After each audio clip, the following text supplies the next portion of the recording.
السلام علیکم، بسم اللہ الرحمن الرحیم، نحمدہ صلی اللہ رسول الکریم۔ سورہ اعراف کے 9 مرکزی موضوعات میں سے ہمارا دوسرا مرکزی موضوع اللہ تعالیٰ ہے۔ اس کے 7 ضمنی موضوعات ہیں، اس میں سے تیسرا ضمنی موضوع ہے ناپسندیدہ لوگ اور ان کی پکڑ۔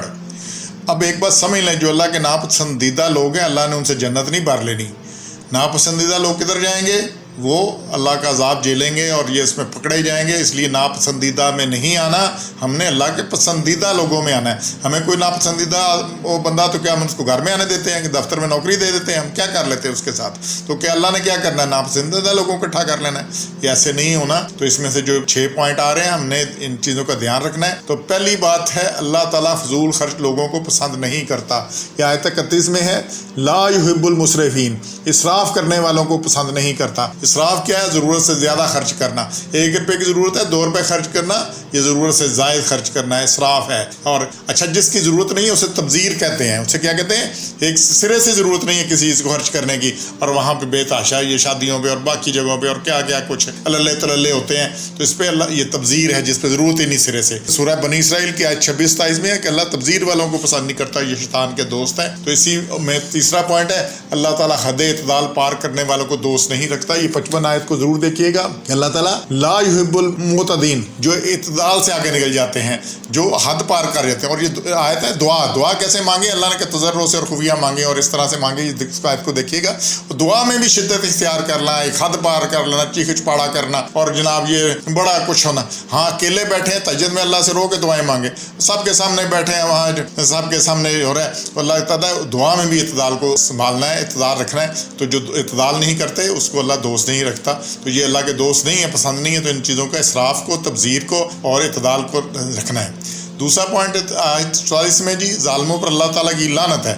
اچھا، یہ کون کہہ رہے ہیں جو جنت میں اور جہنم میں جائے گا؟ یہ لوگ کہہ رہے ہیں جو جانے والے ہیں جنت کی طرف اور راف کی طرف، وہ کہہ رہے ہیں کہ یہ لعنت ہے۔ تو یہ اللہ کی ظالموں پر لعنت ہے، اور لعنت کیا ہے؟ اللہ کی رحمت سے دوری ہے اس کے لیے۔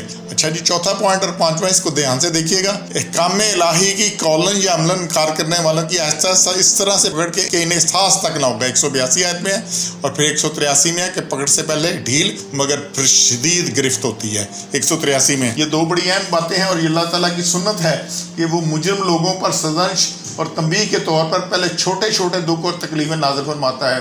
اگر لوگ عبرت حاصل نہ کریں تو پھر ان پر خوشحالی اور آسودگی کا دور آتا ہے، جس میں وہ مگن اور مستغرق ہو جاتے ہیں۔ انہیں سابقہ تکلیفیں یاد ہی نہیں رہتی اور سمجھتے ہیں کہ اللہ مہربان ہے، حالانکہ وہ انہیں محض مہلت دے رہا ہوتا ہے، یہ کہ جس انتہا کو یہ پہنچنا چاہتے ہیں پہنچ جائیں، پھر یکدم انہیں انجام سے دوچار کر دیا جاتا ہے، اور کوئی طاقت اللہ کے عذاب سے انہیں نہیں بچا سکتی۔ اور اس کو دیکھیے گا، یہ سورہ انعام کی آیت نمبر اس میں آ رہی ہے، 44 نمبر آیت، اس کو دیکھیے گا 44 نمبر آیت میں کہ اللہ تعالیٰ کہتا ہے جب یہ پھر بھول جاتے ہیں تو اللہ ان پر ہر چیز کے دروازے کشادہ کر دیتا ہے۔ جس چیز کو مٹی کو آگ لگاتے ہیں سونا بن جاتا ہے، ہر طرف یہ موج ہی موج ہے۔ آپ دیکھتے نہیں، جو سب سے بڑے چور ہیں، سب سے بڑے ہیں، ان کی سب سے زیادہ پراپرٹیاں، سب سے زیادہ سارا کچھ ہے، جو جتنی خرابی کر رہا ہے، جہاں فارچون ہے وہاں کرائم ہے، اور پھر لمبا ہی کام ہے، وہاں لمبا سلسلے ہیں۔ لیکن کیا یہ ڈھیل ہے؟ یہ اللہ کی ڈھیل ہے۔